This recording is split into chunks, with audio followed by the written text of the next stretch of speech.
For the community of Coral Springs and beyond, with the Vice Mayor Nancy Metayer Bowen set to be laid to rest today. Many will gather for a celebration of her life as questions still remain over her tragic murder.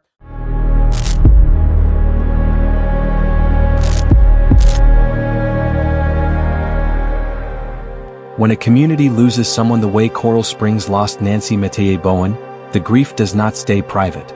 It spills into the streets. It fills lawns and sanctuaries, and it refuses to be quiet. That is exactly what happened in the weeks that followed April 1, 2026. 2 days after Nancy was found, hundreds gathered on the lawn of Coral Springs City Hall on the evening of April 3rd wearing orange. Her color, her university's color. They brought candles. The vigil was streamed online and translated into Haitian Creole in real time.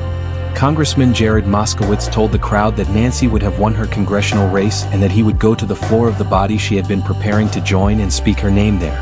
City of Miami Mayor Eileen Higgins attended. Crystal Luador, founder of Gen Z Poiatai, shared that Nancy had personally driven her to her very first advocacy event. Emma Collum, who met Nancy during Hurricane Matthew preparations in 2016, put it simply, "When you were on Team Nancy, you were never off Team Nancy."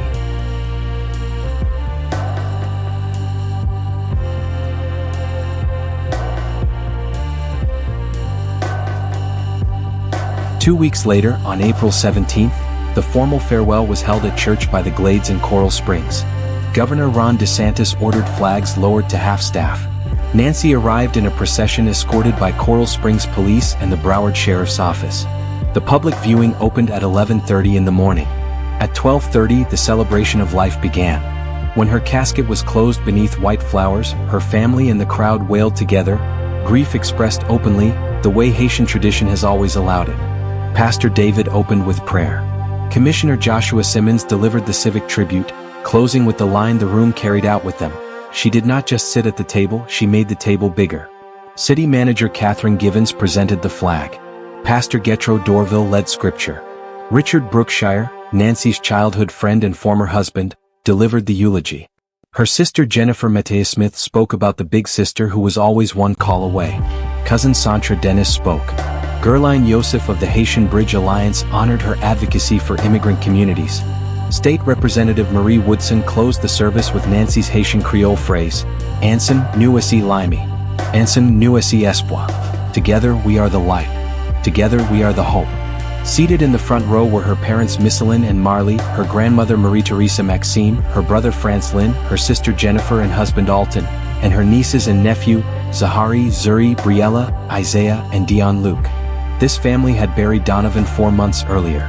They were now burying Nancy. The Nancy Metayer Endowment was announced to support the family and carry her values forward. If there were warning signs inside that home, those closest to her said she never let anyone see them. That is the reality of how domestic violence operates. Not always visible, not always loud, and not limited to any one kind of life. The National Domestic Violence Hotline is available at 1-800-799-7233, 24 hours a day. Her story is already written, not in policies or positions, but in every life she touched and every person she made feel seen.